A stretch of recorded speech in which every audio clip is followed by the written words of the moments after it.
Good evening. Welcome to American Hammers TV Week in Review.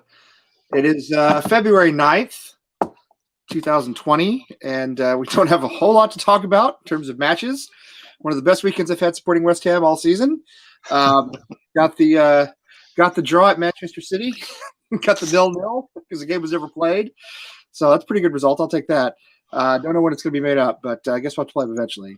Anyway, we have John with us, our special guest from Vegas tonight. Good evening. Good evening. And, of course, we have Sully, who always comes on Sunday nights with us and co-hosts. And he's in Sacramento by way of his hometown of Denver. So got the West represented, and I'm here in chilly Boston. It's cold. It's like freezing outside. It's a little chilly. Anyway, we thank you for not watching the movie awards tonight. I haven't watched that show since David Letterman hosted in 1994-95.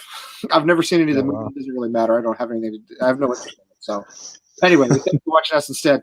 As always, check out our website, AmericanHammers.net. Tons of good stuff on there. You can watch all our shows. You can get a lot of merchandise. You can buy our scarves.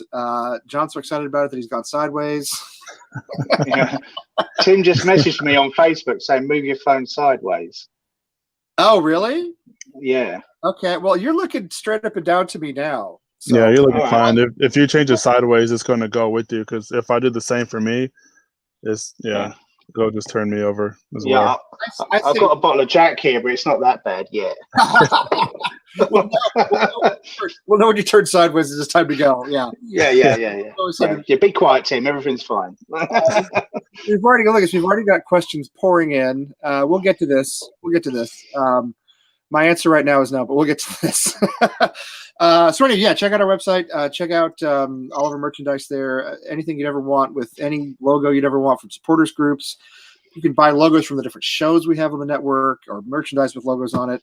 All kinds of stuff. Eventually, we're going to get a Rush Green porta cabin that you can purchase for your own backyard. You can train just like West Ham in your own backyard in a metal shed with some green turf. So be on the lookout for that. But anyway, John and Sally, appreciate you guys being here tonight. We want to talk in a little bit about John's event, which is, when is it coming up? Tell us again, the LA event. August 9th, the West Ham Way USA, with after Vegas and the thrown together shit show that actually everyone managed to enjoy, including myself. So it all went all right, and but the idea was to take it on the road. And before the LA guys got involved, they come on en masse. It was looking like more of a gathering or gather around the campfire than an event with so the LA guys come in force, and so we said next year we'll do it in LA. So Matt down at the Hollywood Hammers is helping us out secure a venue. It's going to be weekend of the 9th of August, first game of the season, if we're still in the Premier League.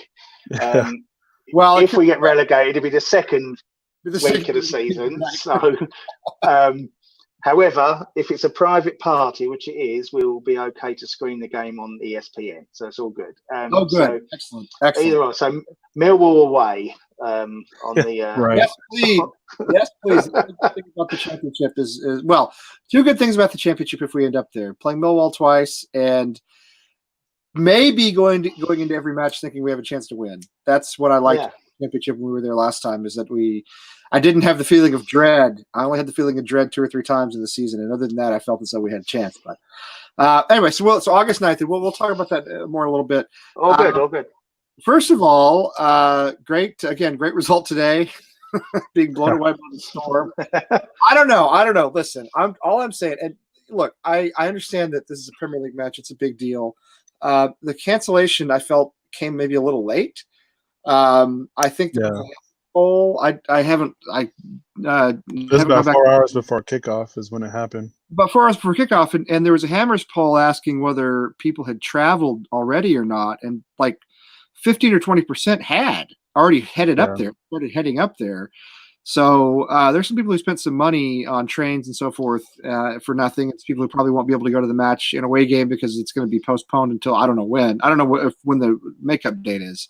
Yeah, it hasn't been released yet. But I will say that some people posted some clips of the weather on Twitter. I ran into a couple of clips here and there of the weather, and rain, wind. I got to tell you, I have sat through Texas high school football games in worse weather than that. I'm not kidding. I'm serious. But you know what? As long as everybody's safe, that's the important thing.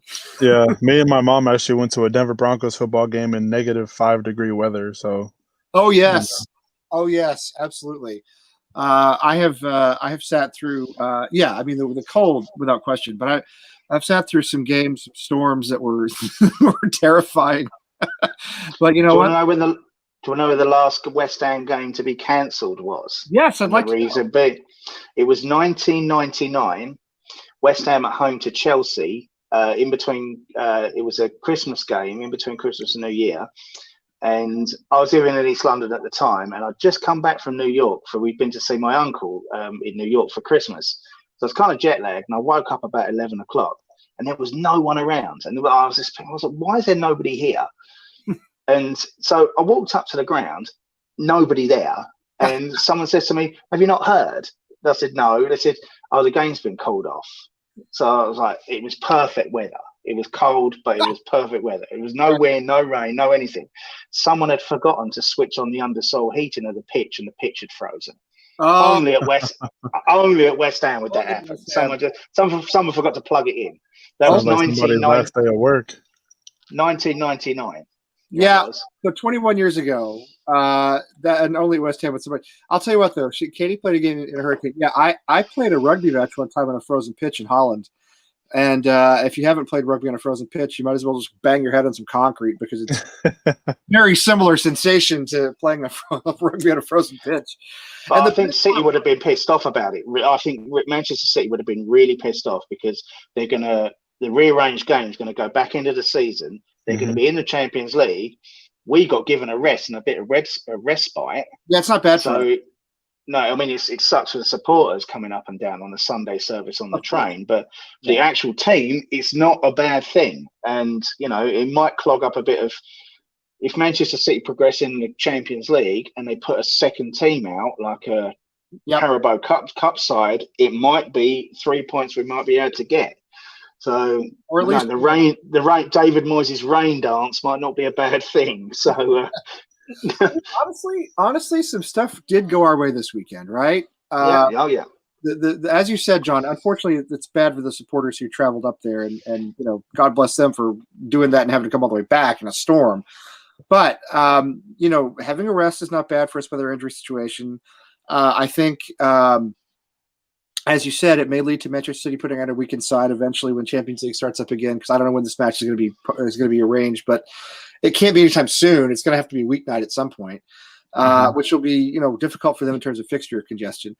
Also, we got a draw out of Brighton and Bournemouth, which was about the best result I think we could have asked for there, because it keeps them both within striking distance of us. And then Sheffield United came back and beat Watford today. Which is very good for us because Watford had looked, I thought Watford was starting to kind of round into form, and they were up 1-0, and I didn't see when the goals were scored, but Sheffield United came back and won 2-1, and it looks like the second goal was pretty late goal, 84th minute. So not bad, actually, not bad for us. Not a bad weekend for having no match. So yeah, I feel as though maybe our luck is turning a little bit. I don't know. Our luck is turning a little bit.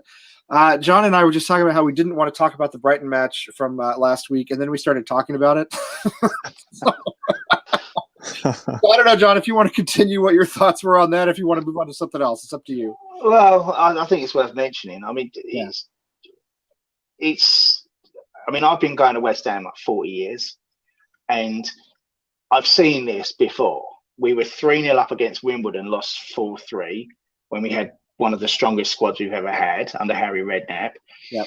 We were 3-0 up against Wigan, I believe it was, or West Brom, one of the two, when we did the Championship. We lost. So it's not as if it's never happened before. But with the investment and the promises and the stadium and yada, yada, yada, yada, yada, you expect that between Diop, who is supposed to be this next big thing and, touted by France, and Ogbonna, who's played in the Champions League for Juventus, kick the ball away. Yes. It's as simple as that. And I've been a defender since I was 4 years old. My old man would have shouted at me in the car on the way home if I'd have done that when I was 8. Never mind a guy on $100,000 a week, and between the two of them cost 60 million. So I don't really, and you can VAR, for God's sake. I mean, it's a kind of tedious subject now, VAR. But I knew at the start of the season I was all for VAR, but then I'm thinking, West Ham are going to get shafted. Yep. Same here. It's going to happen. They brought something in to shaft us, where all the dodgy decisions should even out. But no. So we've had a goal that was disallowed, now allowed. They're shafting us with it. When it didn't exist, all the bad calls went against us. Now that it exists, all the close calls, the millimeters, the nanoseconds, they all go against. Everything goes against us all the time. Yeah, where the disallowed goal allowed, and that's a new thing. So we've had them all now. Where we've had goals disallowed. What bothered me about that goal, now that you mentioned it, is it's one thing to have a goal allowed and then what's what I'm looking for, upheld, right? If he scores and the referee says, okay, that's a goal, let's check it on VAR, and it's upheld, I don't have any problem with that.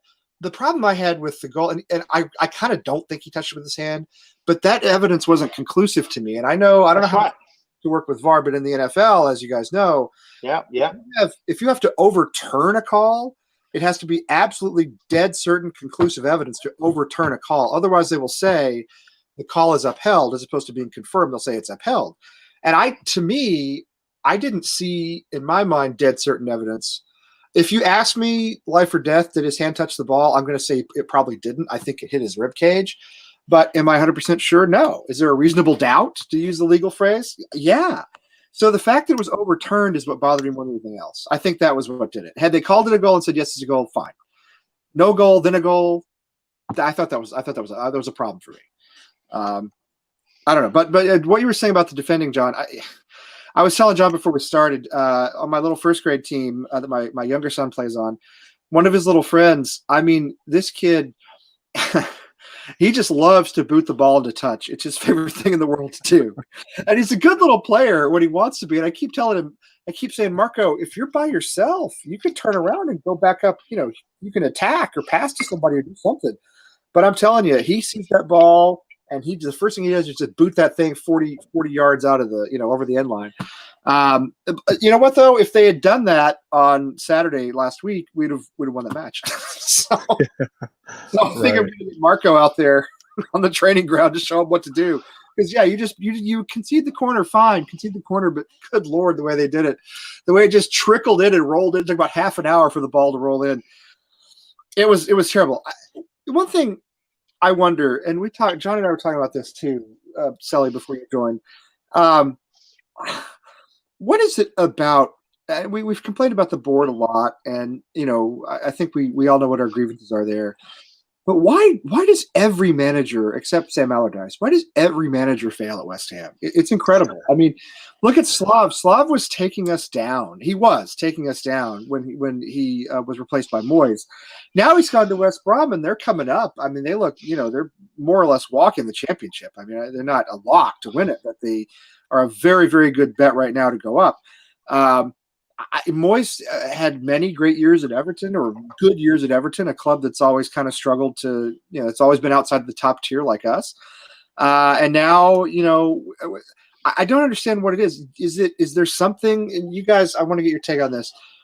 Is there something about managing for these owners? Is the lack of the right kind of investment? Is the fact that David Sullivan picks the players instead of the manager? I mean, why is it that we bring in, again, with Pellegrini, an experienced manager, past champion? I think he was kind of on a retirement junket, if you want to know the truth. But again, a guy who should at least keep us up, right? Pellegrini should keep us up with the investment we've made. What is it about working for these guys? I don't know. Sally, do you have a thought to start, and then we'll go to John? I don't know. I think to some degree, yeah, you could say it's the board, obviously, because they have the final say on players and stuff of that nature. But a lot of it too, I think, talk about Slaven Bilic.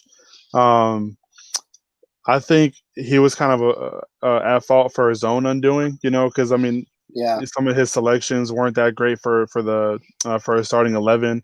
You know, especially when you started seeing Antonio, you know, as a wing back instead of, you know, midfielder or attacking, something like that. But so I think he was kind of at fault for it too. But then, you know, you had the whole Payet not wanting to be here kind of thing, you know, didn't help.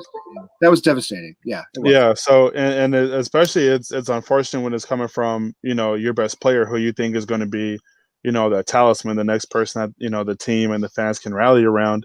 And for just to come after, you know, literally one season after, you know, one of the best West Ham seasons ever.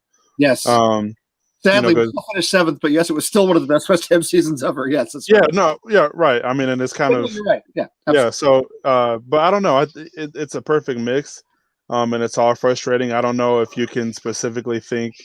Yeah. No, I think that there are players that don't listen to managers. I don't know if I can.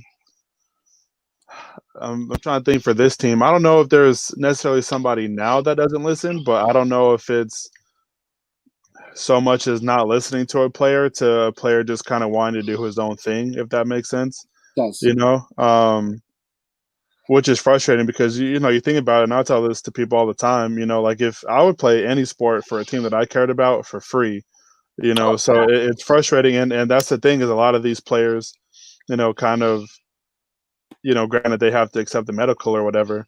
Yes, that was unfair with injuries too, but I mean, it's the same thing now. Everybody has injuries. It's well, I agree with Kibo. I'm with you, Sally. That's part of the deal. Everybody has yeah, injuries. that's part of the game. I mean, you think Manchester City was playing strikers for defenders this year, Right? You know, so I mean, you can't really, you know, they still won games. So I mean, injuries, honestly, for teams at a certain degree, is not really an excuse. It sucks. It's never fun, but it's going to happen to everybody. So I don't know. And it is weird because, you know, we get all these big names or, you know, people that, you know, should be doing well, but they just can't. Yeah. So either they're just really poor motivators or they're here to collect a paycheck. You know, I think maybe we were good under Allardyce because he was going to make sure the team did what he wanted them to do. You know, and Pellegrini, you know, I think it's kind of been said that he was there for, you know, just the last stop for retirement. You know, I doubt if he's going to be a coach anywhere, especially with that buyout clause. Moyes, I think his heart's in the right place, but I don't know if he's that guy to stick it to people, you know. I think he's trying to be, but it doesn't seem to be working this time. I think when he walked in last time, and he walked in for Slav, who I think was a real player's coach type of guy, I think Moyes could sort of be the tough guy and get away with it. But it doesn't seem to be working now. So if he's back, it doesn't seem to be working. And I think one of the reasons we didn't get much of a new manager bump is because it's not a new manager. You know? Right? Yeah. No, it's not a new manager. I mean, pretty much everybody on the team except for the new signees of the summer know who he is. You know, because obviously he coached them not too long ago. But I don't know. It's frustrating because, you know, you think about it, of all the teams in the top flight, you know, not many teams fill their stadium week in and week out how we do. I mean, granted, now it's not, you know, the numbers are dwindling. We've had some of the best away support in the league. You know, you hear those guys singing all the time. And you know, no matter what division it is, the cup, the, you know, Caribou, FA, whatever, you're going to hear West Ham fans there. Same thing at home, you know, like as much as people hate the stadium, they'll pack it to get behind the team, you know, for the big games and the small games. So yeah, I mean, I was really excited to see what Bowen can do. I'm sure he would have started. Souček, I think, honestly, last week was our best player at times. Him and the new defender that we had in. And not to. I know I've been speaking for a long time, but that's okay. One thing that helps, you know, one thing that helps is that, you know, we have this week off, next week off because I was just a given bye week. But I think moving forward, to answer the very first question that we popped up on the screen, we go down if we don't get every home game as 3 points for us. Away games, I don't know, because we literally play against all the top teams, you know, City, Liverpool, Arsenal, Tottenham. We play all those guys away. I think there might be one smaller-ish club in there, but I mean, regardless, our away schedule for the remainder of the season is terrifying. But all the home games, you know, Southampton, Watford, you know, those teams, like we have to get 3 points. I think Chelsea is probably the toughest home draw that we have for the remainder of the season. I know we beat them in the squad that they side that they could beat us with, whatever. But they may do it again. I mean, as John was talking about with Manchester City, with these big clubs in Champions League, fixture congestion gets tight for them. Right. May get because Liverpool have basically won the league anyway, right? Yeah. So all they're doing is they have.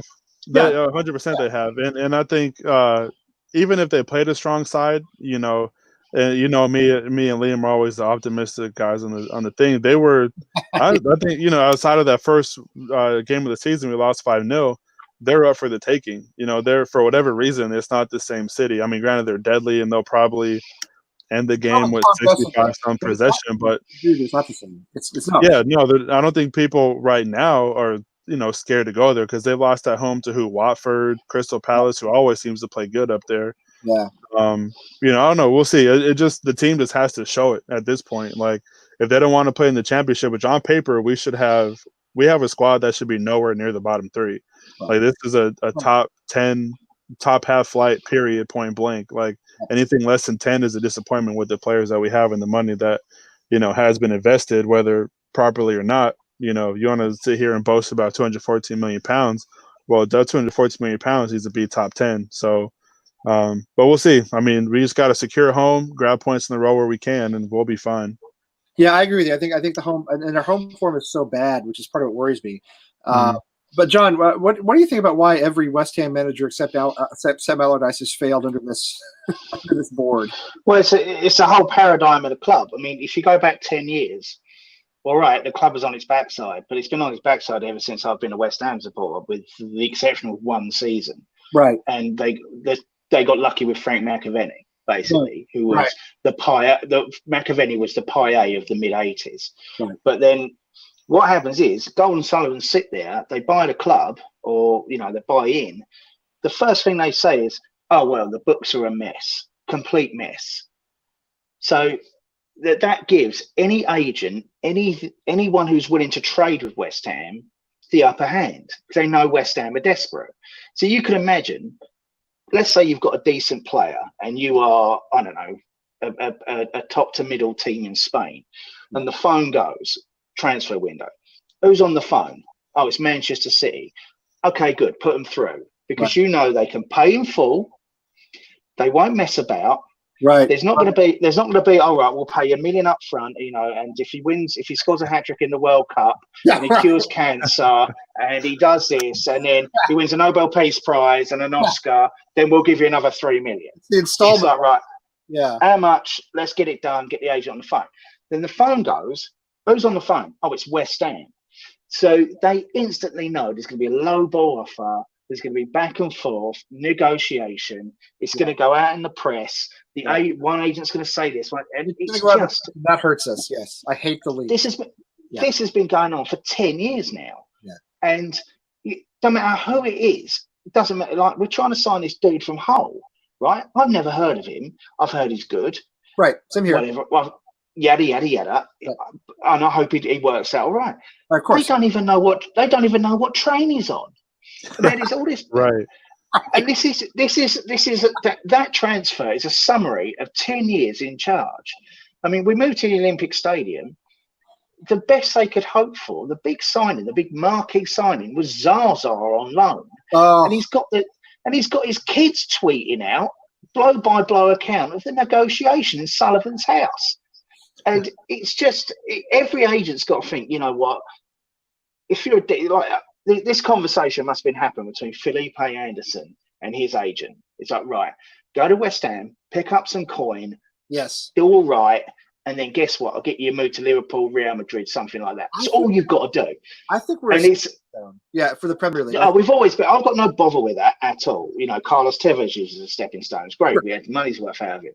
Yes. Everyone does that, and it has happened since day one. But the whole paradigm of the club is of desperation. And I mean, you've got Golden Sullivan who, look at me in my Rolls Royce, and look at my house, and look at my kids, and look at this, and look at that. You had a chat with a cab driver. Right.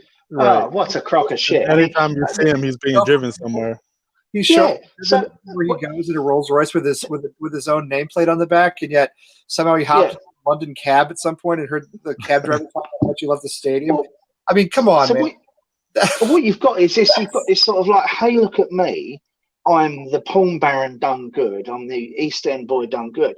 But then it's like, right, okay, then put some dough into the team. Oh, well, I can't do that because of this and can't do that because of that. Because they're making money off of it. They're charging interest on their loans and they're making money off of it. This is it. And this is the thing. It's just a big kind of payday loan company, you know, and it's, yeah, it is. The whole thing's just, and it roots. I mean, if you're Manuel Pellegrini, you've got to, right, okay, then I'll take the job at West Ham. Whatever conversation happened between him and Sullivan to get Pellegrini on board, there must have been, right, I need X amount of this, X amount of this, X amount of that. Yeah. And to be fair, Sullivan put it in the first season Pellegrini was there. He did. Then Pellegrini's going to go and knock on the door like he did at Manchester City, did at Real Madrid, and go, I need him, him, him, and him, because the same year on year is less. And Sullivan's gone, well, you know, that 40, 50 million pound guy, well, we could probably get you a loan, or, right, you know, you got to sell him to get him. And then Pellegrini's like, well, okay, then this is not what I signed up for. Even Bilic, I mean, Bilic wasn't a big name manager, but to go from one stadium to the next on the back of a good season by West Ham standards, to be given Goran Torre, was it? The Turkish dude? Zaza on loan. And that Norwegian dude who played it. It was just terrible. Yeah. And I think, and it's the whole thing since they've been there has been the same story. Oh, we've broken the transfer record. Great. If you spent 40 million quid, but everyone else has spent 20. Right, that's fine, but you haven't. And you spent 40. Bournemouth has spent 40. You're only keeping pace with those you said you were going to leave behind. So the whole paradigm of the club stinks. And I think Allardyce just doesn't give a shit. That's the only thing. He's just his own man. He's as arrogant as Sullivan. I think Allardyce succeeded because he has a massive ego and he couldn't stand to see his name tarnished. I know this is before all the. He couldn't stand to see his name tarnished by a bad record or a relegation. I think players and managers come to West Ham just for the money, just so they can go somewhere else. And if you watch the effort on the pitch, that's what you see. Look at Sebastian Haller. I realize we haven't put him in a good system. I get that. But he could run. He could make a run. I mean, there was one point against Brighton when I think it was Souček made a run and you know, had a shot. And if you look back up the pitch, Haller is standing at the center circle. He's just standing there. He's not he's not tracking back. He's just standing there. You know, the guy doesn't run. He takes casual shots. He trots all over the park. And I see this from more and more West Ham players. And I think, John, it's because you're right. It's because they come to West Ham with the idea that, you know, collect your check, don't embarrass yourself, and we'll get you a move to someplace else in England or to a bigger club. I know we've always been a stepping stone. I used to be our academy, right? It used to be Rio Ferdinand and Glenn Johnson and Jermaine Defoe and guys, and then we'd sell them, make money off of them. And more recently, it's been guys like Tevez who have come in from outside and who have played for us for a season and moved on. But but Tevez played with passion. Tevez cared when he played for West Ham, and what I don't see out of these guys is they don't care. They don't have any. They don't have any. You know, and Pellegrini was the same way. Sat there stroking his tie, you know, on the touchline. There's something about coming into this club that beats players and managers down. It beats them down the way it beats the fans down, and I think it's cultural. And I think everything, as you said earlier, I don't know if you said this before we started or not, but everything always comes back to the board, and they are creating this culture of just kind of, you know, get by until something else better comes along. So anyway, and you got a good you got a supporter here who agrees with you. You are making great points. So one thing I think we should bring up, Akib, since Akib brought this up, this is something that we've talked about a little bit too. I don't know if this is ever going to happen, whatever happened. And we've heard a lot of rumors about the board selling, and I personally don't believe any of them. One, because they've been in the British press, which is always, you know, it's always fake news. It's always fake news. But two, Red Bull, yeah, okay. I mean, they've done amazing things with Leipzig. I think on a smaller scale, they've done quite well in Vienna with Salzburg, as far as I know. Don't really watch a lot of Austrian football, but they have a stadium and what looks like a pretty successful club in New York. Perhaps not so much on the pitch, but at least in terms of drawing fans, which is really what MLS is all about. but I mean, they will rebrand. It's what they do. Branding is what Red Bull does. That's the Formula One team, the football clubs, everything Red Bull is into. It's Red Bull something or RB something always. So it's gonna be, if this happens, Red Bull West Ham or Red Ham West Bull or whatever. I mean, are we desperate enough for that? John, I'll let you keep going. Are we desperate enough for that right now? No. I think the big difference. I read the news like everyone else. Yeah, I can read, but I think But what I would say is that West Ham is a little bit different than the Austrian league. Absolutely, or even the so. Frankly, yeah, I mean, if you're talking about a heritage club that have had 3 players win the World Cup, yes. We've got celebrity fans. We're known around the world. I don't think there's the Leipzig or whatever you call them. I don't think they're having an event in Vegas where people are flying in from all over the place. So I would kind of like, if they did come in, yeah, all right, stick your name on the shirt. It's still West Ham. Sure. Right. Give us a sponsor us. Great. Great. Yeah. But the one clue I do have, and this is just me putting some pieces together. There's a guy who owns 10% of West Ham, an American called Trip Smith. Yes. Now, Trip Smith is part of Blackstone Investments, who own the Cosmopolitan, the MGM Grand, and the Bellagio on the Vegas Strip. And he could buy West Ham with the change he finds in his jeans after a night out. So, I can't understand how someone of his business nous, his money, has aligned himself with Gold and Sullivan. Yeah, I don't know why anybody. I don't know why anybody. No sense to me whatsoever. So what I'm thinking is, there's got a massive plot of land there, and it's an Olympic venue, which is a massive white elephant that's been like that any Olympic venue apart from the LA, the Coliseum. Right. Mm-hmm.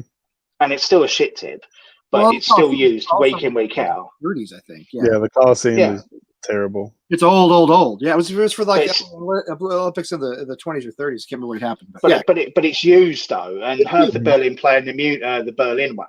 Yep. See, so there's a massive plot of land there, literally slap bang next door to the financial district. So that land is worth something.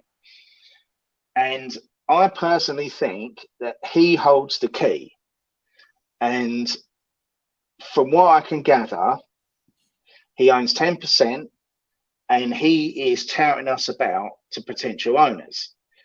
But if they did come in, I don't think they have much sports experience. I've looked into them. They're like, they buy plots of land. So they bought the Bellagio, but they've also bought the land that the Bellagio sits on. Yeah. So, and they've leased it back to MGM Group. So like, we just want the land. You just run the casino. You pay. You run the buffet and the this and the that and the hotel. They just got the land. So I personally think they're in it for the land, which is great because our stadium sits on the land. And they're business people, and I don't know. It might be wishful thinking, but I think when there's either 2 or 3 things going to happen. They're either going to wait until the London Stadium or the Olympic Legacy Committee. It's just such a shit show, and it loses so much money, and then the British government just go, you know what, West Ham, have it for 3 million, and then we can do whatever we want. Yeah. And then there's some sort of tax thing with Gold and Sullivan, how they got the stadium on the cheap. Right. And I think there's something to that they won't sell up. So we're stuck with them for the interim. Yes. Till something like 2023, I think, like another 3 years. Yeah. There is this kind of like, there's a couple of things bubbling under the surface. This Red Bull thing, I do think it's wishful thinking. And the problem is West Ham are just cannon fodder now for any kind of lazy journalism. It's tedious, but I don't think we're that desperate now to actually change the club to a muck team, if you will. But you know what? Who cares? It's still going to be West Ham. Well, we have I wouldn't have a problem with it really, because you know what? I still know it as West Ham. If 11 men take the field in claret and blue under some sort of description of West Ham and win something, you know what? 40 years we haven't won a thing. What's the problem? I don't think there's a problem. I don't think we're that desperate yet, but it wouldn't be the worst thing in the world to happen. The question I have is what are we worth? I mean, the board talk about selling the club for £600 million, but we don't own anything. The only assets we have are our players, are literally like our kits, our colors, our brand, and our fans. And yes, there are a lot of fans. There's a very large fan base. Probably one of the 20 or 30 biggest in the world. Really, in all honesty, I think. Certainly, it's a franchise. That's what it is. Right. You're looking. Let's say you go down. I don't know. Let's say you go down the street and you see a very popular McDonald's franchise. That's basically what it is. They don't own that land. They don't own the building. And they own a license to put the M there and sell burgers to people. Right. But people come in there and they buy. It's like West Ham. People show up every Saturday. They buy merchandise. People watch on TV from around the world. One thing I think he's trying to say too, and not to cut you off, John. That's all good. I'm sick of talking. I need some more was like example for Arsenal, right? So I'm from Colorado. We have the Colorado Avalanche in the MLS, but they are partially owned by or sponsored, if you will, by Arsenal. Our badge kind of, I don't have a jersey here, but our badge kind of looks a little like a Arsenal badge. And when you go to the stadium, it's called Dick's Sporting Goods Stadium. There's a big Arsenal badge up on the wall next to a building where the players go and change. And we have a cannon and everything. Like, no reason for us to have a cannon. We're called the Rapids, but you have a cannon for Arsenal. So every time we score or something like that, they set it off. It's cool. It's whatever. But I think that also is kind of what Lee is referring to, is we don't own anything. There's not a MLS team that is part sponsored, if you will, by West Ham United, which would be sweet. And we don't own the stadium either. That's the thing, is we don't own the stadium. So what are our assets? Yeah, and West Ham, you're buying the adoration of millions of fans, which has money involved with it, right? There's money behind that, and you're buying the colors and the legacy, and you're buying the squad, which is obviously an asset that's not a permanent asset. But yeah, Sally, that's actually really exactly what I meant. Is we don't have stuff like what are you actually buying? You're buying a nice porterhouse over at Rush Green. That's what you're getting. That's quality stuff. You're buying a sort of almost like an idea more than a club. Well, you get the porta cabins, the Rush Green porta cabins. You can get those. You can your tools in and stuff. And my thing too, kind of with the couple of things that you guys were saying, is the American gentleman who owns 10%. I think if he was, and granted this is just all my opinion, 100% me, I think if he wanted to try to own the team, that he probably should have tried to do so by now. But the other thing too with that is maybe why he hasn't is because, like you were saying, John, he owns stuff in Vegas, and the sole purpose to own anything in Vegas is to make money. So maybe I understand too, that's kind of, you own something to make money, but which is probably why he just only has 10%, so he can kind of, feed off of whatever profits the club are making, but at the same time, with the Red Bull thing, I don't know. I know we spoke about this previously too. Like, if they bought the team and just Betway turned into Red Bull, that'd be great. If Umbro turned into Nike, awesome. Whatever. But fine. But I don't know if we'd ever get like a logo like this where the cross hammer were two golden bulls, or something like that. But you look at a benefit, right? You look at a benefit of if it happened. Red Bull Leipzig right now, they played Bayern and drew today 0-0, but they're 1 point off of first in the Bundesliga. And the Bundesliga for a while has really only been a 2-horse race, but as of late, they're in the conversation. People know who it is, but I don't believe it. I don't think it's going to happen. I don't know if the fans will allow it to, especially if it is a complete overhaul, because as long as if Red Bull in the jersey is the only thing that changes on the front sponsor, that's it. But like, if Red Bull comes any part on that badge, then I'll have a little problem with it, because it's just selling out, and I think, and granted, just how, I don't know if you could put that last comment back up, but the gentleman who was saying the team that doesn't have a ground, right? I mean, I don't know, I mean, it could be something to an investor, like, okay, well, we'll find a plot of land, we'll build up something, proper for football. Even though I think the London Stadium, granted, you don't really have that family feel that you did at the Boleyn. I don't think it's in a terrible location. It would be nice if you had more like sports pubs specific for game days and stuff like that. Because I know the area there, even before West Ham started playing there, it's not aimed around football being there, sports really of any kind. It's okay, hey, we have an Olympic stadium. Sometimes we'll have rugby. Sometimes we'll have track and field and whatever come out. It's just like Wembley. Wembley's kind of in the middle of really kind of nowhere. You could just see it from the airport. That's really the nice thing about it. But but I don't know. And especially if we go down, I don't know who'd want to buy it then, because just as Akib was saying, you're losing a lot of money. Right, because Akib is right. If a lot of what you're buying is you're buying the Premier League, you're buying into the Premier League, and if we're not, right. That's a different. The value of the club just plummets at that point. Yeah, because you're making money off of not only just like NBC Sports, but you have Sky and all that. And I know they show championship football, but it's obviously not going to be the main focus.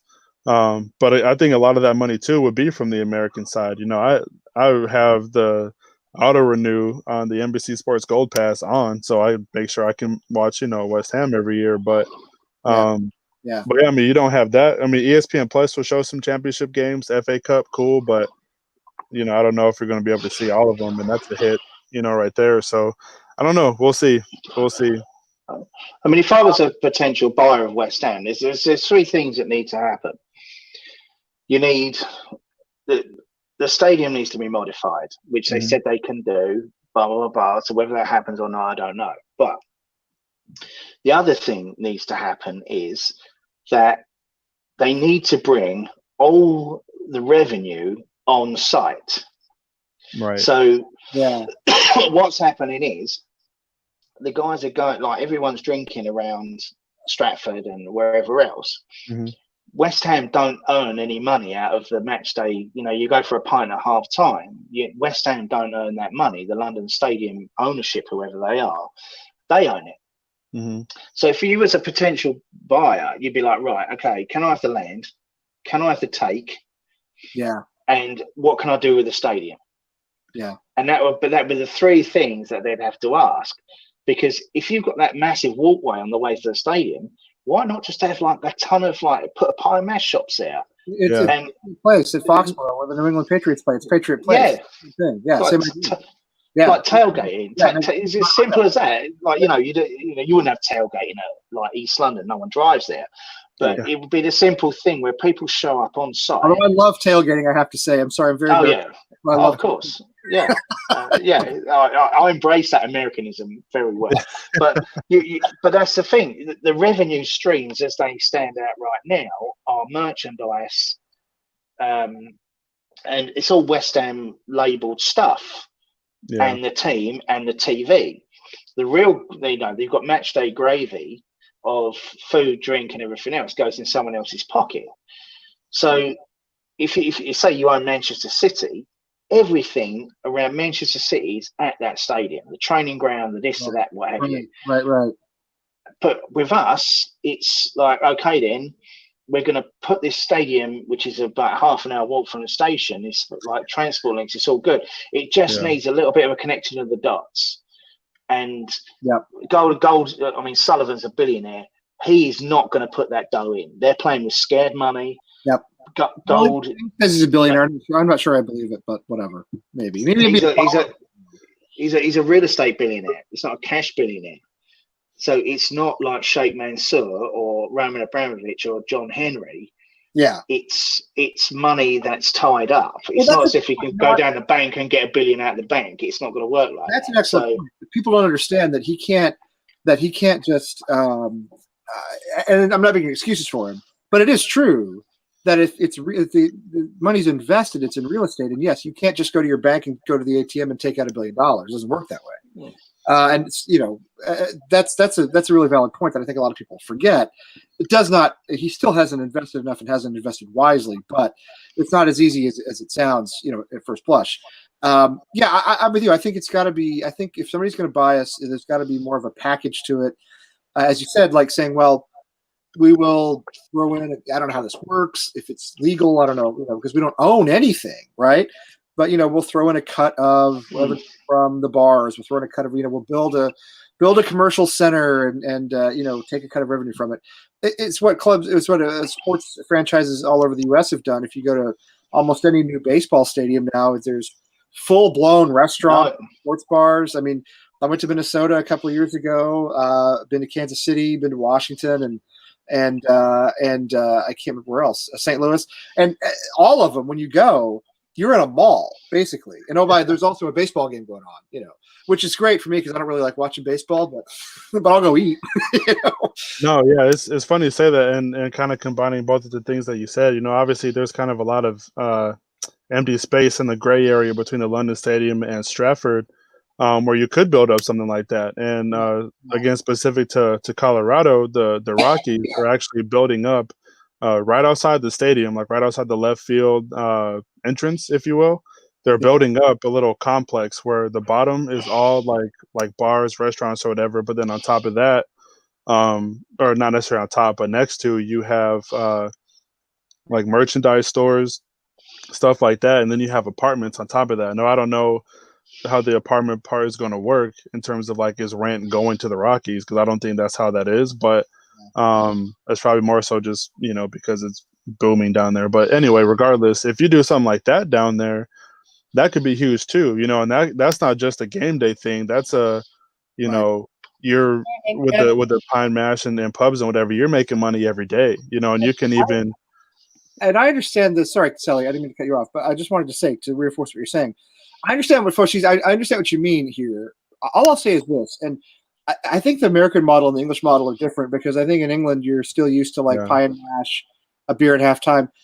American franchises, for sports franchises, make an enormous amount of money off of food and drink. I mean, that's how the owner of the Bruins made his money, Jeremy Jacobs. He owns Delaware North Company, which is does food and drink concessions all over the United States, and owns all of it for the TD Gardens. Every time somebody buys a beer at TD Garden, whether it's for a Bruins game or Celtics or Globetrotters or the Disney on Ice, that money goes back to Jeremy Jacobs, and the thing's booked most nights of the week. Yeah, well, and one thing down there, somebody's trolling me down there. So I wouldn't. Yes, I know that the broadcast money is where the huge money is, but I wouldn't count out concessions. I mean, if you look at what the Patriots have done with Patriot Place in Foxborough, it's huge, and people go down there all the time. They don't just go on game day. You go down there any day of the week, any night of the week. It's a massive shopping complex, and I know that the club has, or the team has, some sort of financial involvement with that. So I think that's something that they could look into. And this is interesting. I've often thought about this myself. Ash's agreement with Fushi's, but that's not what I'm going to put up. Well, Ash made a good point too. Sorry, I don't want to forget it. Ash made a good point too, that the Premier League did say something about releasing a Premier League specific streaming service. I don't know if it's just Top Flight, but that in its own, again, would be something universal that you could get anywhere, which would be great, because I know sometimes I'm able to watch the game here in the States, and then you have somebody who lives in East London who can't even watch the matches going on. So that would be brilliant. And even then, money right there. But again, you got to stay in the Top Flight. Just to go back to that gentleman's original point about the TV money. Mm-hmm. Yes, I agree with that. But everyone gets a TV money because everyone's on TV. That's how it's a level playing field now. Now, I've just done the numbers. There's 60,000 people show up at the London Stadium for 20 home games a year, league games. That doesn't include cup. Right. So if let's say that 60,000 people bought 1 pint of beer, that's 6 million in revenue a year that West Ham do not get. So no one can tell me that's just literally money in someone else's pocket. Yep. Now that can pay 2 players a year. Yeah. Yeah. So and that doesn't include hot dog, popcorn, obviously now, and anything else. But the TV money, everyone gets the TV money. Yeah, and that's just 6 million on beer alone too. That's it. So everyone just bought 1 pint at £5 a pint. That's 6 million a year in West Ham's pocket. And that's money West Ham don't get. Right. West Ham don't get that money. And you buy more. And I'll tell you this too. The price when you go to a Bruins game, you can see how Jeremy Jacobs makes his money, because it is not cheap to get beer and food at the Bruins game. It is not cheap. I mean, but people do it because they're there, right? You're there. You want to enjoy yourself. The Bruins have been pretty good the last few years, but there were definitely years when I would have to drink during those games just to get through them. Then West Ham's kind of the same way. I know you can't drink in the ground during the match, but you can certainly drink before and after and at halftime. So yeah, no, it's there are other revenue streams that could exist out there that do not exist, and I think you had sellout concerts last year, Foo Fighters, Rolling Stones. West Ham get none of that. The baseball game, yeah, rugby. Yep. And any of that. When we was at Upton Park and there was boxing there, I went to the boxing match. West Ham took all that dough outside of the promoters, and that they took all the bar, they took all of this and all of that. And West Ham don't get any of that. So there's definitely, if someone's going to come in, if anyone's worth, especially this Trip Smith guy who owns the casinos, he's like, right, how do I get someone in the door and how do I empty their pockets and get them to walk back out the door with a smile on their face? Absolutely. That's the casino model. And that's the thing. You walk into West Ham Stadium right now, the money, they bought the match ticket, they bought the shirt, they've had Dad Can I Have from the kids. Anything else that might be gravy doesn't go to West Ham. Yeah. And that's the problem. One thing too, like if like how you were saying, John, that they would have to own their own assets. If it did come down to, we own, the concessions, they'd have to seriously remodel just the outside of the stadium because I'm not sure. Oh God, yeah. Because the only place you can get them is on the bottom tier. So if you're sitting the way top, like how I was when I went there, you have to literally walk down all the steps to go to the main concourse just to even get food that's only in a certain part of the outside of the stadium. So you can walk around that whole thing, but there's only like a quarter of the stadium that you can even get food from, which is really, it's just a poor model. I mean, obviously it had to be built up quick for the Olympics, so I can understand that. But, at the Bowl-In, not comparing stadiums like that, but you could get it if you're at the top tier, you could get it at the bottom tier. So they'd have to really remodel that, if anything else. American Stadium. And listen, I mean, say what you will about American sports. We know how to do stadiums, all right? We do know how to do stadiums. Yeah, and the occasion, And the occasion, right. And the drama of the occasion. If you watch the Super Bowl last week, you see an example of how this thing is a worldwide phenomenon for a sport that is only played in basically one country at any level, any series. Yeah. And yet people all over the world watch because you get stars and celebrities and you get the drama of it. But we know how to do stadiums. I mean, listen, baseball is an incredibly boring sport, all right? But if you go to the right stadium, it's kind of fun. You go to the stadium in Minnesota or Kansas City or Washington and you watch like 2 innings of baseball, obligatory baseball, and then walk around and shop and eat and hang out. Go to a bar. That's what you do. Even in Boston, they've opened up the bars across the street from Fenway Park, and they let you go in and out of the stadium, which wasn't the case before. But you can go drink at the bars across the street and come back in later on. When you show your ticket, you go in not at the entrance to the park, but at the entrance to Lansdowne Street. So that gets you into the whole. It's like a whole area. We know how to do that stuff, and I'm telling you, Sally, you're absolutely right with the way it's set up. You know what it's like. You go to an American stadium, you can't take 5 steps without buying food or a drink or something. Yeah, and it's all scattered too. I mean, you're not scattered, but it's brilliantly set up because everything is in one spot. So you have the food, men's restroom, women's restroom, concourse, and not concourse, but stairs to your seat. So you just go down the steps, boom, it's right there. And I know, like I said too, I mean, if they were going to redo that, might as well just redo the entire stadium, because I remember when back when the team was first looking to buy the ground, I think who else was it? Tottenham and I think Millwall were trying to purchase the ground as well. But I know Tottenham had that they were going to buy the stadium, destroy it and build it back up, which, I mean, looking back would have been a brilliant model for us to do. But hindsight's always 100. Hindsight's always 20/20. But yeah, I mean, you have to improve how it is seated so everybody can enjoy what's going on the pitch. And then, once you leave, the same thing, because even going to the restroom, it's the same thing. You have to walk all the way downstairs, so yeah, but I don't know. Yeah, no, absolutely. I wanted to, go ahead, John. Sorry. Go ahead. See, the problem with that stadium between West Ham and the Olympic Committee beforehand to say, right, what's life after the stadium? It wasn't supposed to be there. Right. It was supposed to be a Lego set to take over, and then all of a sudden West Ham come in. It looks like one. And Tottenham only come. Yeah, well, Tottenham only come in to force Haringey Council's Right. hand for their own stadium. There's Tottenham are never going to go to Stratford. Leighton Orient, I mean, it just doesn't add up for them to be there. No, but this is the problem. And in the defence of the board, there was when the bidding and the negotiation and everything else that took place with the Olympics was 2 owners prior to Gold and Sullivan.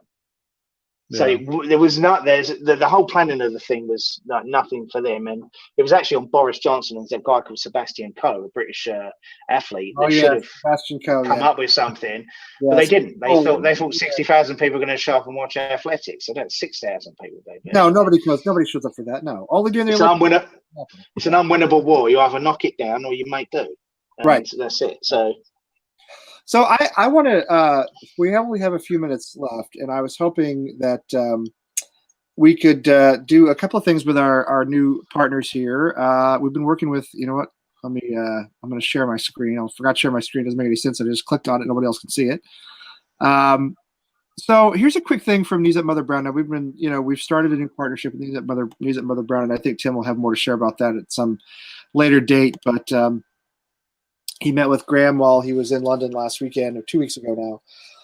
No, it was last weekend. Man, I don't know what day it is. Anyway, so I just wanted to pull something up here, and we'll get back to kind of what's going on the pitch. This is a pretty, generally, whoops, went to the wrong one, generally innocuous sort of statement about, Bowen needs time to. My understanding is that he was going to start today. I don't know if that's true or not. If the starting 11 ever came out, I'm not sure. My understanding was he was going to start.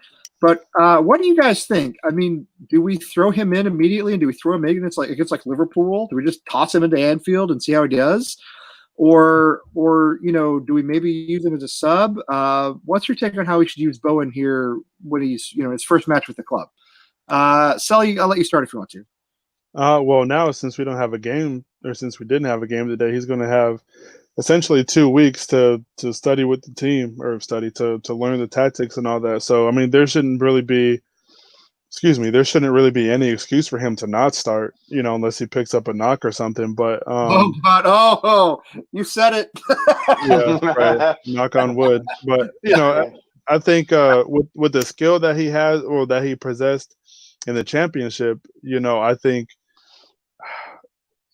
the nice thing about it is, each position is so specific, right? So, if you're going to play a striker, you know what you have to do. I mean, Souček came in and he played after it wasn't even a week that we got him that he played. And he came from the championship, which is probably on par with the championship, maybe not even on par with the championship. So yeah. Yeah, well, right, yeah. So I mean, this is your position. This is what you have to do. Obviously you're going to have that constant communication on the pitch with your other players, but I mean, it's not as if he has to reinvent the wheel. I agree with what Thomas says. I don't know what he was. I mean, he might need time to get the intricacies of the people he's playing with, but that's that's really about. You only get that when you play. I don't think we have intricacies in this side. So I don't think you're really. Yeah, no. Well, right, no, right. That's true, but yeah.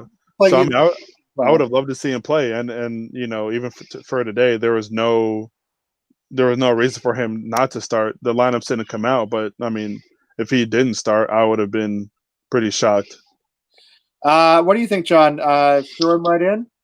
Well, if I'm him, if I'm Jared Bowen, A, I've been on fire for Hull. B, right. West Ham have just bought me for a ton of money. My confidence is going to be sky high. Yes. I've come down, big fanfare, all the rest of it. I'm holding the thing up. I'm raring to go. If I'm him, I'm pissed off about that game today.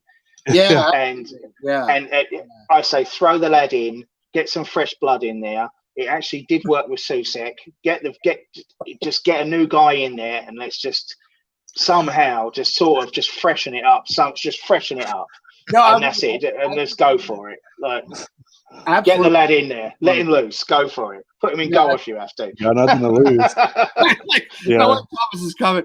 That's how I feel. I think we need new blood, which is another reason why I've come around lately to maybe playing, getting more of the kids in, like Ngakia against Liverpool, getting the youth players in. One, because they'll play with a little bit of pride and passion, and two, because if we do go down, they're our team next year.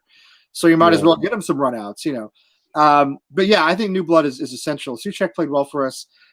Certainly, nothing about his performance was the reason we lost. Drew, whatever.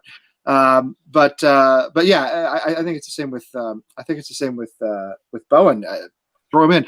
I'm sure Moyes is just trying to back off on the expectations a little bit. You know what I mean? Doing a manager's job, protecting a young player, saying give him time. In other words, like, if Antonio's his first shot 40 feet over the bar, don't boo him. You know what I mean?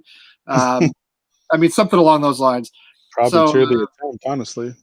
Yeah. All you got to do, but it doesn't take a lot to succeed in the eyes of the West Ham fan base. No, you got to show up. Yeah. You got to try, and you know what? If you can do something that changes the course of the game, you'll be loved forever. That's all West Ham asks for, really. If he has the time to sit there and wind up to take a shot that goes up to Rosie, I'm all for it, because something had to have gone right for that confluence of events to happen. Right. To where that's not going to be. With the position he plays and his goal scoring record, that's not going to go that high always. Now, Antonio, even him, honestly, his strikes have been pretty solid. I can't remember the last time he's hit it from outside the box and it's gone over the bar. It's just. Yeah. But yeah, just like John said, especially with the youngsters, I always feel like youthful ignorance is always great, because, they're not going to know any better. All the team has been playing bad. Okay, well, that hasn't been on my watch. I haven't played. You guys don't know what I can do. We're playing away at Liverpool, who haven't lost at home in forever. Okay, cool. Let me go show you why we're going to shut this down. One time since 1963. So, why not? Yeah, no, exactly. Yeah. And, the same thing, Ben Johnson, he didn't need time. He came in, did what a right back was supposed to do.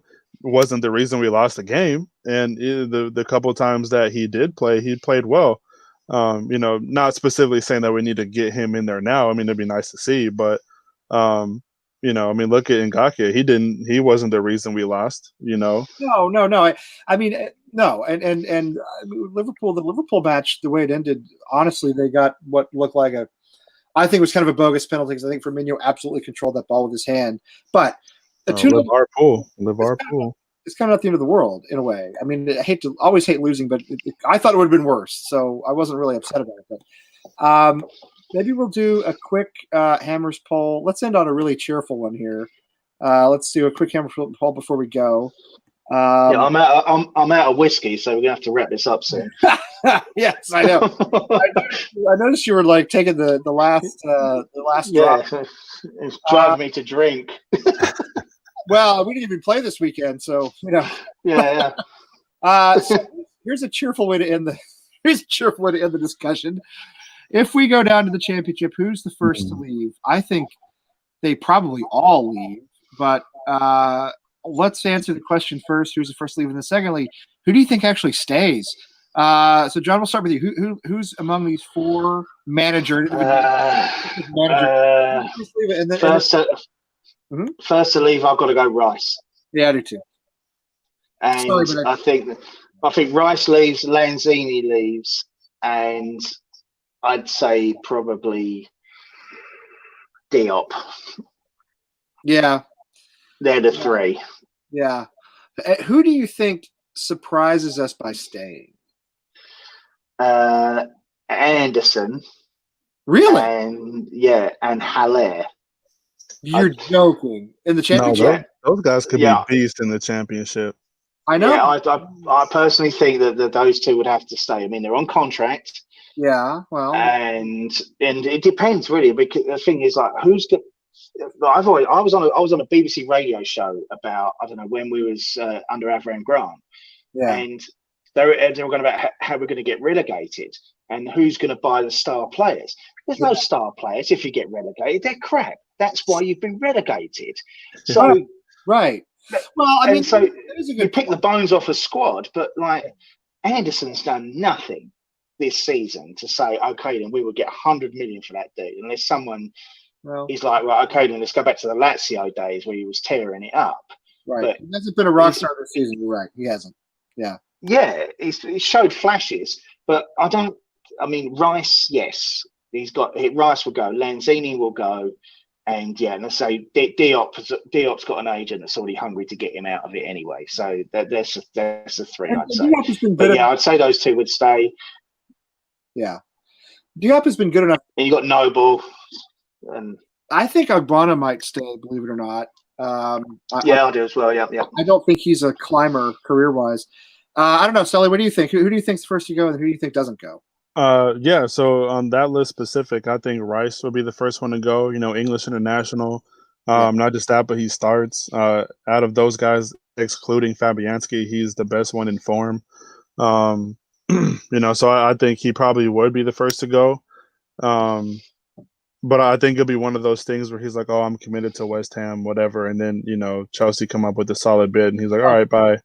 Sure, it's understandable. It's not. Yeah, and I don't think anybody's going to be upset with him going either. Like he'd come back and unless like he totally shafted the team and like all this team is crap, whatever. No, if we go think down, he'd come back and he'd get an applause. But he's not Judas if we go down. I don't think anybody's going to make it Paul Ince if we go down. I do think Anderson will go. I don't know. I think you have honestly a good amount of players that would leave, but Lanzini should go. Noble will stay, but I don't even know. Gone in January. The manager is going to stay because he's on contract, until at least after that year. Right. I'm trying to think. I don't know, but Kevin Nolan out of retirement. Yeah, right. I do think Bowen will stay. I saw someone said that Bowen would go. I think he would stay just because he's already been tearing it up at the championship. I think granted he has Premier League level talent, but I mean, there would be no uncertainty for him to not be able to get a job done. But I don't know. But I think at the same time, like you'd have to have the youth or the academy come up and you have to play those guys. Like Silva, he was injured for 5 months, comes back and already scores. Like the dude is just built for goals. And I would love to see him get some. Did you see Nathan Holland's goal against Newcastle? Yeah. The screamer. I know they ended up losing, but fantastic goal to equalize in the 94th minute, something like that. Yeah. Well, yeah, I mean, honestly, go ahead. The technique's there. Oh, yeah. I mean, you've got to have the technique to score that goal. I mean, if you're dribbling past a Premier League defense, that's one thing. If you're dribbling past a Championship defense, that's a totally different kettle of fish. If you're volleying from 30 yards out, that's technique and confidence. And sadly, he's that confidence we could do with.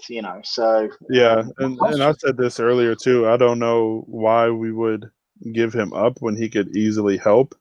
But totally. I mean, he'll get that confidence because it's not going to be the only goal he scores for them. No, he's more than likely going to help them get up because I think who's he play for? Oxford? They're they're in a promotion battle. So so we'll see. I mean, but regardless, he should be a guy that's in the mainstay next year.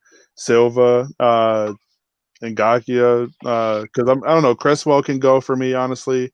Fredericks, he can go. You already have guys that can come and fill up those spots. Fredericks can go. Fredericks and his errant passes can go. Yeah.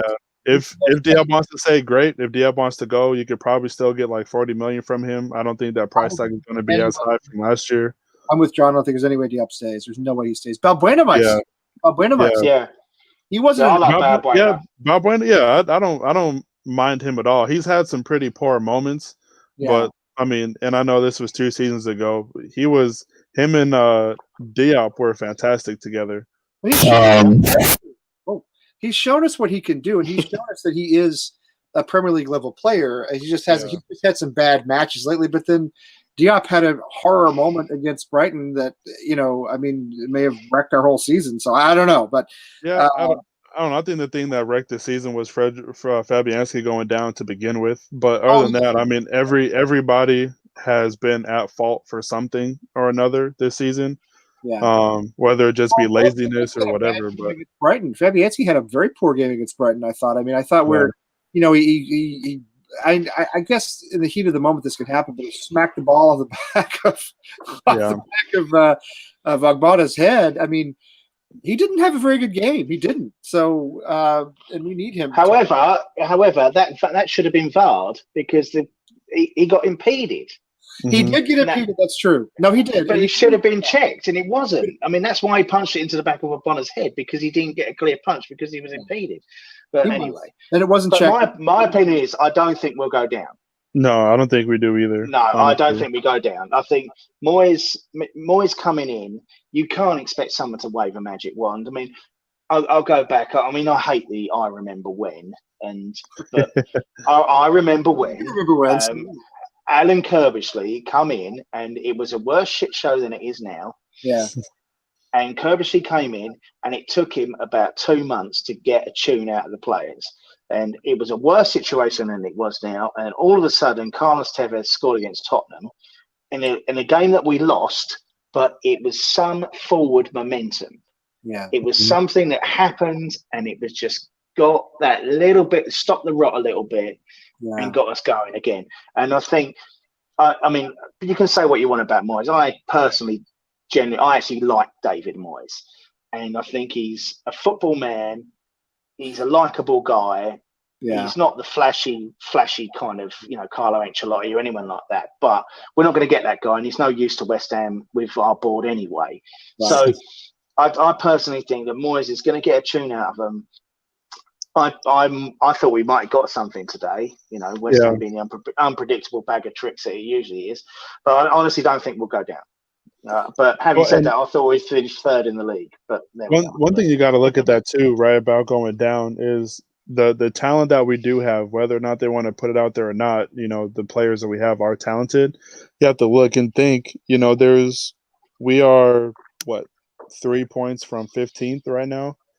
And the teams in between there, Villa, Bournemouth, and Brighton, is there confidence enough in them to keep a form to make sure that we don't get relegated? You know what I mean? We have to literally lose a lot, which can happen for us to get relegated. But then Villa, Bournemouth, and Brighton also have to play outside of their expectations for them to not get relegated. And there's a lot of crap around us. A lot of crap. The thing to remember is that a relegation battle happens because everybody at the bottom of the table is bad. It's not just look at Watford today. I mean, they led that match against Sheffield United. They were about to pull themselves up out of the relegation zone.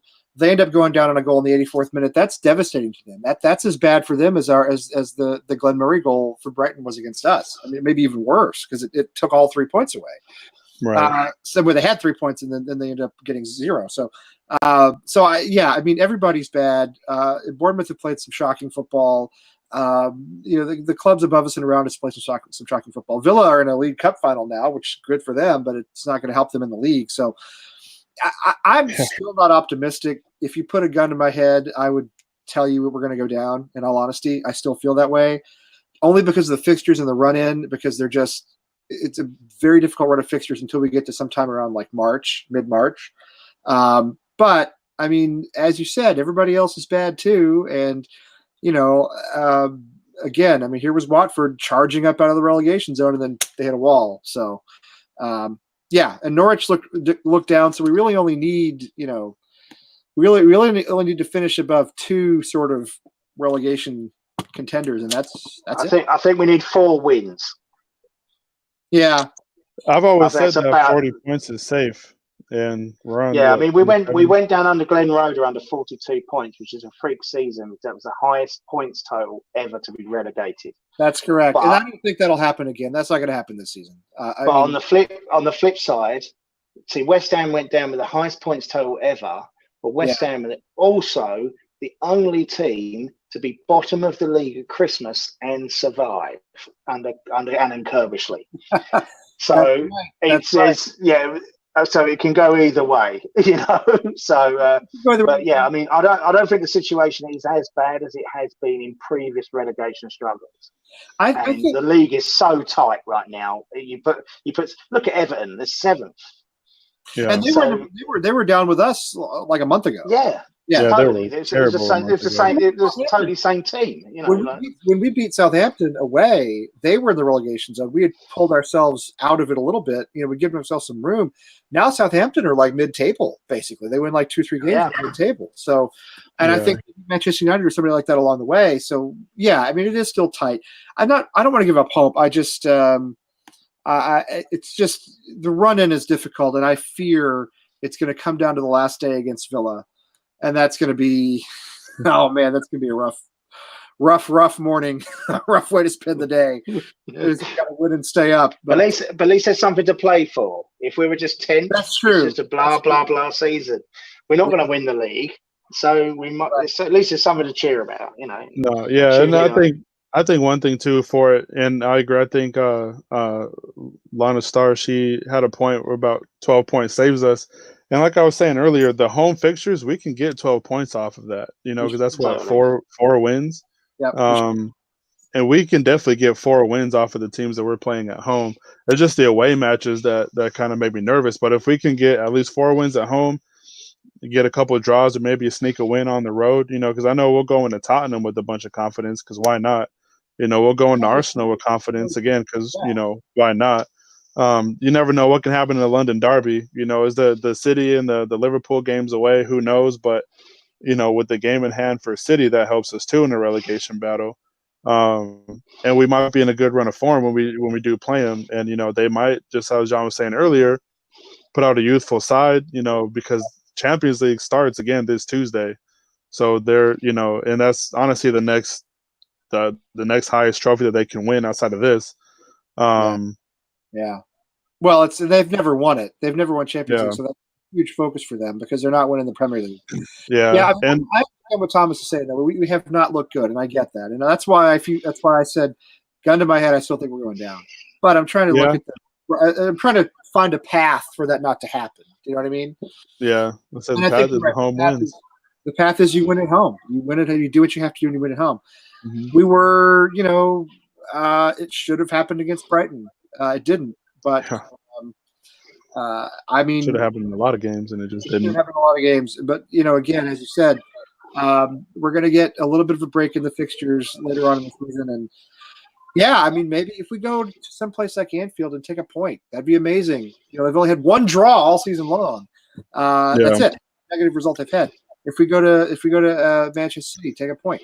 That's a boost in confidence. So, it's got to be something like that. But anyway, it's getting a little bit late on Sunday night. I want to thank you guys all in the chat room for being with us, watching with us, chatting with us, skipping out on the movie awards, whatever Oscars, whatever it is, tonight. Yeah, shout out to Ash and Thomas and oh man, I'm so bad with names. Anyway, the people who I've noticed comment for the first time, you know, hope you guys can come back more in the future. And Tim for coming on and running the ticker. Yeah. Making it more fun running the ticker. Everybody in the chat room. Obviously, John in Vegas. I'll tell you what, I'm glad we talked about this at the beginning, but remind us again. Now, you guys did a fantastic event in Vegas, a few months ago?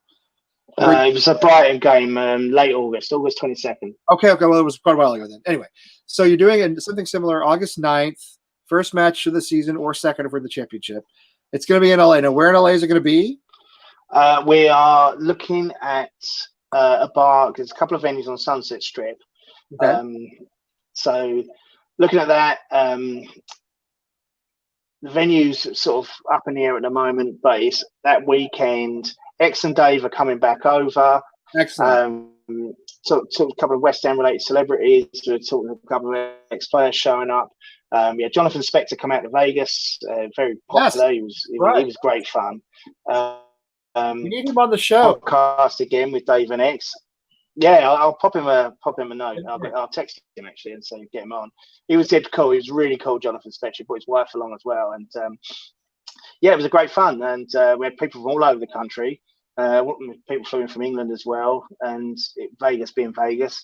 But the LA guys showed up in form, so the idea was to take it on the road if it was a success, and depends what your definition of success was, but everyone seemed to enjoy it. And massive success. We had the head count was 77, excellent, which was decent, so that was all right. And then so we're going to go LA first weekend of the season, Premier League season. We will stay up. You've got my word on that. And then and we're all going to do it again. All you can drink, breakfast buffet, game on the big TV. X and Dave doing their thing.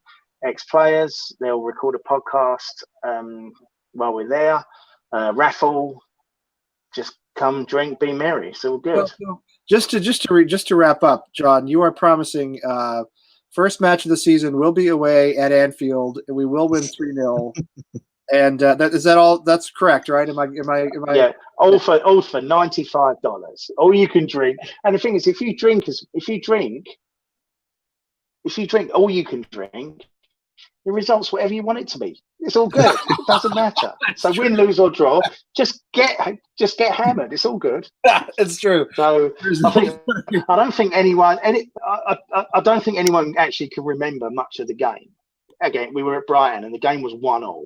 Right. And yeah, Hernandez scored. It was his last game for us, I think, or his last goal for us. Yep. And take it back now, actually. There's so much happened at that event. It was hysterical, but like someone got carried out on a stretcher and passed out drunk and yada yada yada. But everything was all good. It all ended up all good. And what happens in Vegas goes on Facebook. But that was great fun. But everyone's keen to do it again, and the LA has been the chosen city. And brilliant. So come down and join us all weekend of August 9th. If you want, westhamwayusa.com is where you can find all the information. And we will talk about this again before August rolls around. We've got quite a while, so we'll talk about this again. So John in Vegas with the LA event coming up, and Selly in Sacramento, who I guess will probably go to LA in August, right? I mean, yeah, I don't see why not. As long as I'm still around, yeah. Yeah, as long as you're still around. Well, I hope you're still around. No, not like with you guys, just like in the area. You mean California? Right, yeah. Because Selly is deployed, well, not deployed, but active duty Air Force. So you could get called anywhere, right? I mean, pretty much. Right. Hey, see if you can get just fly in. You got your own plane. Yeah, get a gig at Hanscom. Is that what it's called? Hanscom here in Bedford, Mass. Come hang out with us. Oh yeah, I think that's more of a guard base. I don't know if that's something I could even get on. Oh come on, don't make excuses. Yeah, fair. Come on, make it happen. I know you have more power than that. Anyway, John and Sally, thank you guys for being with us. Tomorrow night, 8:00, HTV and Friends with Tim. And I think Irish Tommy's going to be on there and a couple of other guys. And then I'll be back. I should be back this week on Wednesday night for another of our Wednesday night shows. In the meantime, come on, you Irons. Come on, you Irons. Thank you, fellas. Thank you. Yeah, appreciate it, guys. Yeah, I enjoyed that. Thanks very much for having me on.